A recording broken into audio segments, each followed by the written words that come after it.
What is up, everybody? It's me, Mr. Underhooks MMA, and today I am back with my full official UFC 302 main card and a few prelims predictions, right? So, you know, no time to waste. I'm gonna get right into it. Let me check the early prelims real quick. Um, okay, I'll do two fights here. They'll be quick predictions. But Mitch Raposo, no clue who that is, and Andre Lima. This is the dude who got bit in his last fight. It was him and the other undefeated Brazilian dude. And yeah, he was doing good. He was um getting out grappled in some exchanges, but he was doing pretty well on the feet. It was a close fight. It was like in the middle of the second round, which was super close. First round was close. And he just got bit for some reason. I don't know why the guy did that, and he won a disqualification win. So because he looked really good in his last fight, I'm gonna say Andre Lima. I'm also gonna do this fight, Mickey Gall versus Basil Hafez. This is just kind of a free pick, I feel like, and I'm just gonna go over it quick because this is a guy that kind of had a close fight. Not a close fight, but he fought with CM Punk in a 7-5 versus a guy that almost beat Jack Della Maddalena on short notice. Like he went to a split decision with him. So I'm just gonna say Basil Hafez by I'm gonna say KO. Actually no, I'm gonna say by submission. I think he's gonna submit Mickey Gall. Let me check the prelims real quick. Cancelled. Phil Rowe, Jake Matthews. Both these guys are very okay fighters. Basically, just a level below being a journeyman or a gatekeeper, really. So, I mean, they're both okay. I'm probably gonna pick Jake Matthews by decision right here. Grant Dawson and Joe Selecki. I'll do this one too real quick. Grant Dawson. Honestly, I think he got fluke KO'd in his last fight. I don't think Bobby Green is actually better than him. It just seems like a fluke KO. And Joe Selecki, the only way I know this guy is that he got slammed and KO'd by the slam artist Drakkar Close. So I'm gonna say Grant Dawson by submission. Yeah. Next fight I'm gonna do. I'm basically doing like this whole card. Holy crap, dude. Whatever. I'll go more in depth in the main card. Next fight, Jailton Almeida and Alexander Romanov.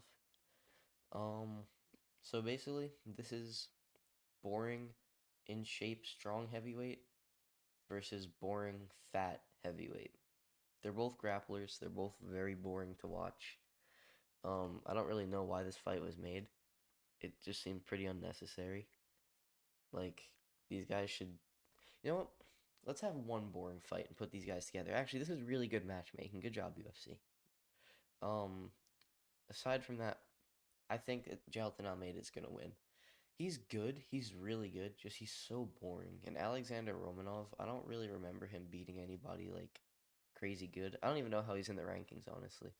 Let's go on his shirt dog real quick and see who he beat to get there. Alexander Romanov. This guy, King Kong. Yeah, sure, buddy. King Kong.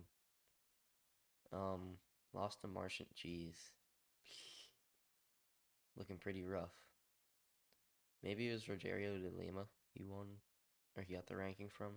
Nobody good. This guy has never beaten anybody good in the UFC. While Jailton Almeida, he's beaten some good people. He beat Derek Lewis. He beat Rosenstrike, Anton Turkalsh. This guy's a light heavyweight though, and he got cut from the UFC. The greatest Parker Porter. You know what? Why do people even think Jailton Almeida is a boring fighter? Hold on. This guy finishes like everybody he fights. Yo, what is with the Jailton Almeida hate, bro? Just because he had one boring fight with Derek Lewis, which I would make it boring too if you're fighting the heaviest hitter in the UFC. That's a scary dude. I'd just probably lay on him too. Because anytime he tried to hit him, Derek stood up. So you know what? I'm not even going to hate on Jailton. Jailton is definitely winning this fight, and I'm going to say by probably maybe like a TKO or something. Honestly, I think he's going to finish him on the feet probably. I think he's going to knock out Alexander Romanov. Yeah, so that's my pick for that fight. Next, what the heck? He looks like a fish in this picture. Next fight, Cesar Almeida. Guys, this is gonna be the best fight on the card. I'm telling you right now. This is gonna be such a fun fight. Oh, I didn't know how old Cesar Almeida was, but this dude fought Alex Pereira in kickboxing. He might have even beaten him. So this guy's good. And Roman Kopylov, we know he's a crazy good striker. Just got choked out by Fluffy Hernandez, but listen, that doesn't mean he's a bad fighter. He's still really good. This is gonna be a super high level stand up fight. Both these guys have really good kickboxing, obviously. Um, I don't really know how Cesar Almeida is gonna do in MMA. I know he's a very good kickboxer, but this is MMA, not kickboxing. And Roman Kopylov is definitely a very good striker. He might have been a kickboxer at some point too, but I think he's got okay-ish grappling. So he might just try to grapple Cesar Almeida, and I'm gonna say he wins by decision. Main card time: Randy Brown versus Elizu Zaleski dos Santos. I probably butchered his name, but this guy knocked out Sean Strickland with a spinning heel kick at welterweight. Then he popped for steroids a few fights later, but it doesn't matter. I don't really know much about either of these guys besides him knocking out Strickland, and Randy Brown is kind of a little insignificant, I feel like. Randy Brown. Rude Boy. That's a terrible nickname. Muslim Sal. Okay. He beat the guy that. Wait, no, that's not who I'm thinking of. Who did this guy fight? Somebody recently. Oh, yeah, I remember this dude. He's super weird looking. Anyway, let me go back. Alright, he got. Ooh, choked out by JDM is not a good look. JDM is not a good grappler, bro. How did that happen? No, I remember this fight actually. Um, yeah, he hasn't beaten anybody very good. I mean, Alex Oliveira's okay. Muslim Salikov is also okay. But he's not a terrible fighter, I feel like. Ooh, what did I just do? Okay.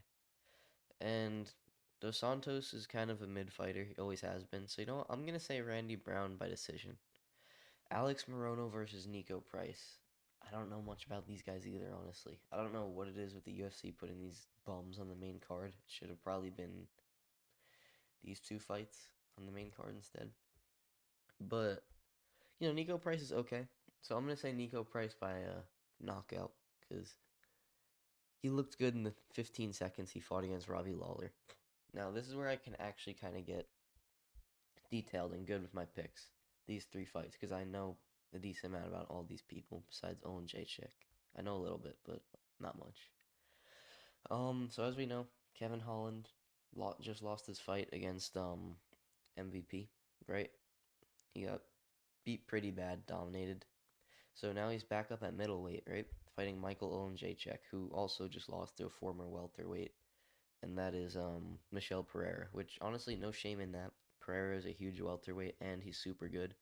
I think he's going to be ranked in his next fight or two. He might even be ranked now, honestly. But yeah, he got submitted in less than a minute, which is not ideal. But it's okay. Kevin Holland, super powerful, decent, okay wrestling, but he's got good jiu-jitsu. Olin Jacek, he throws a lot. He's got one of the highest strike outputs at middleweight, I think. Maybe in all-time middleweight history. But this is gonna be a fun fight, I feel like. I think Kevin Holland will probably get a finish. Probably by submission, honestly. I think he's gonna submit Olin Jacek. He probably will drop him with something. Probably just like a cross or whatever. He's got a really big reach advantage. And I think he's just gonna follow up and maybe like rear naked choke him or something.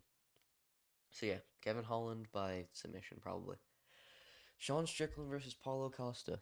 Um, Here's the thing about Sean Strickland. He's good. He's very good, but so is Paulo Costa. But saying that, I think Strickland's gonna win. Strickland, I think he's just gonna overwhelm Costa. Costa gasses. Sean really doesn't. I think he's just gonna overwhelm and gas him with his pressure and constant output. I think his just jab is gonna be too much for Costa. He's gonna get flustered. Um, Costa might hit him with something kind of big, maybe some sort of spinning kick or whatever. But I still think Strickland's gonna win. Probably not. He's not gonna TKO him. I think he's gonna win a pretty dominant decision. Now, I already made a video on this fight, so I'll make this kind of short. But Islam versus Dustin. Yeah. So like I said, I think Dustin has a better chance of winning than people think. But that doesn't mean I think he's gonna win. Dustin might catch him with some good shots, but that'll kind of wake Islam up and be like, hey, I gotta grapple, right? Then Islam, I think, is gonna take him down, maybe in like the second or the third round. First round might be kind of close, I feel like, but second or third round, it's where the distance is gonna be kind of made. I think Islam's gonna take him down, hit him with some ground and pound, and open up a sub. So Islam Makhachev, I'd say by like round two submission, maybe round one. I'm gonna say round two. So yeah, that's my UFC 302 breakdown video. If you liked, please like the video and subscribe. And yeah, see you guys in the next one. Bye bye.